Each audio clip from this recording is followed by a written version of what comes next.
Conversation about communications. Yes, I'm a few minutes early. Why? Well, because I double booked myself at a little later in the day, and it's a long way to get to where I gotta go. So I need to skate out of here a few minutes early to have a reasonable shot of being on time. So I will be live at 10 a.m. No ifs, ands, or buts. I am sure of that because it's 9:56 right now. So it's funny what a difference 4 or 5 minutes can make, isn't it? Like time. Why do we deal with time? I only want to do appointments on the ish, right? I'll be there at 11 ish. I'll be there at 1 ish. And if you get there at 1:06 or 1:08, who cares? But it's really important to be on time. That's what people keep telling me. So I'm working on it. I'm getting better at it. It's a struggle, man. It's a struggle. Anybody else suffer from one more thing itis? I just gotta do one more thing. As soon as I get this one more thing done, I'm out the door. So that's how it goes. All right, we're continuing in the series from my talk on the face of success. 2 weeks ago, we did focus. You can find that trybean.com blog. And then right on top of that in the trybean.com blog, you'll see the talk about awareness. This week, we're going to talk about the face of success as it relates to communications. You know, it's funny, I have a master's degree in communications, and I remember someone saying, "Well, you're working on your master's. That's very impressive. What are you studying?" I'm like, "Well, I'm getting it in communications." And their response was, "You're getting a master's degree in common sense?" Yeah, man. Have you noticed how uncommon common sense really is? Listen, if I could grant the world one wish, it would be to have more people have more common sense. How cool would that be? Yeah, let's work on that, shall we? So I'm going to get cruising through this a little bit. You know, we talked a little bit, like I said, about last week being focus, and it was really about what do you want from life, right? What are you trying to get? And the challenge with focus is so often we shift it from thing to thing to thing to thing to thing, and we don't stay focused on the one thing or maybe two things that really, really matter. And it makes sense, right? You've got so many different roles you play in life. So, you know, how do you juggle being a parent and being a child and being an excellent employee and being a friend and being a great spouse and being someone that earns good money? And there's just so many roles. So it makes sense that the focus would shift a little bit. But it's one of those things that you got to stay focused on the big picture.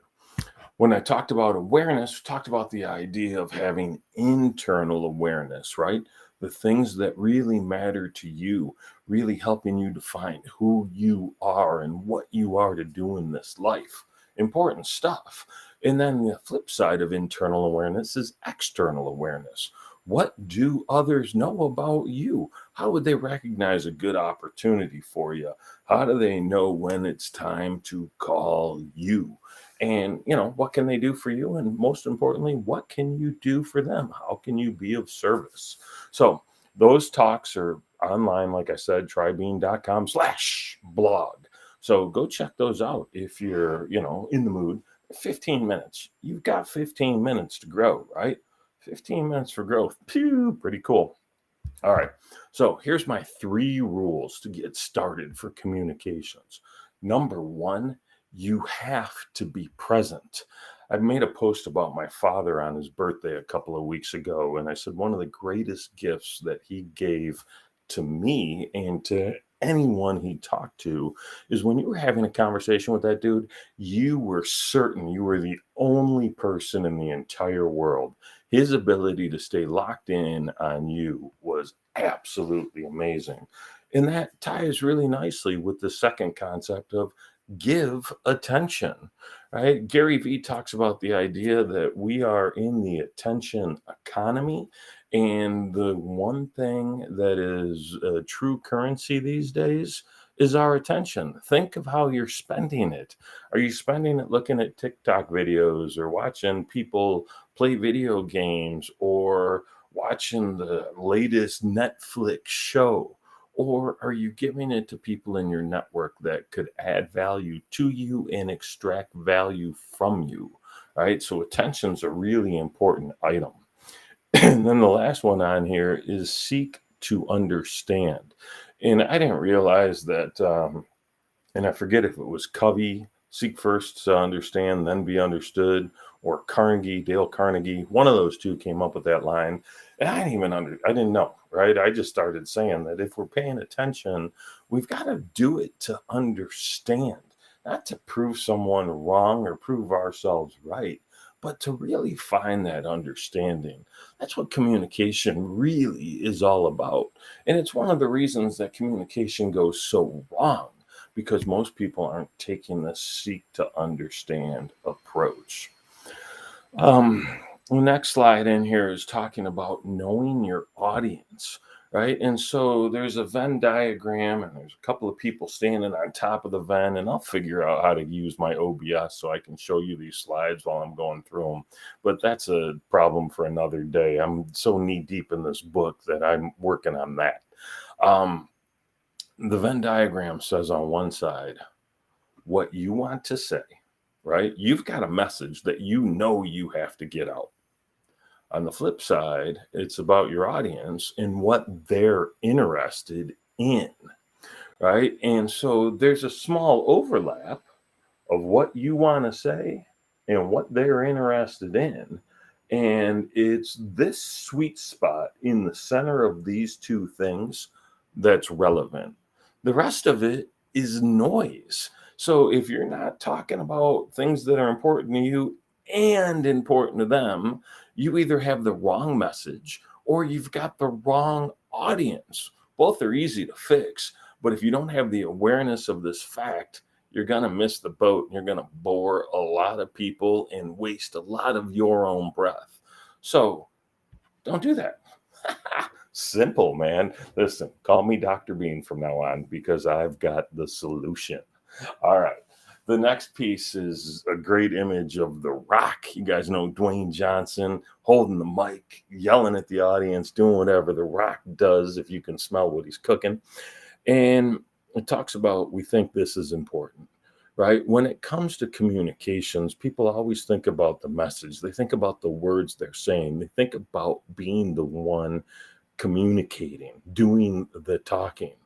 The reality is the talking is such a small portion of it. In fact, from a communications theory perspective, it's been proven that of the entire communication spectrum, 100% of it, 7% is the words we actually use. It's not the talking people, it's how you deliver the message, it's the tone, it's the volume, it's the speech rate, it's all those vocal characteristics.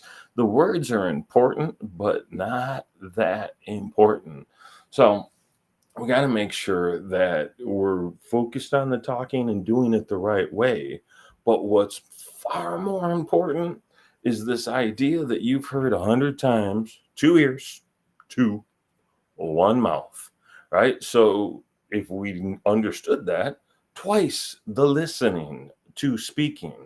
So I've been sharing this for a long time. There are three pieces of listening that are really, really important to master. Number one is active listening, being fully engaged in the conversation, where when they say a thing, you basically repeat a portion of it back to them, almost like a parroting or a mocking. But it's great because it helps them know you understood what they said. And it reinforces the message for you, right? You're making a double imprint on your brain when you hear it and then speak it back. And I'm not saying you have to do it word for word. It's not an echo, right? But it is the idea of dissecting what they said and putting it in a meaningful way. Second type of listening is critical listening. This idea that you're listening for the critical or main point of what they're saying. Because honestly, when people talk, there's a lot of filler. Right? We don't just say the 6 words that matter. We say a 20-word sentence. Get rid of the 14 words, remember the 6.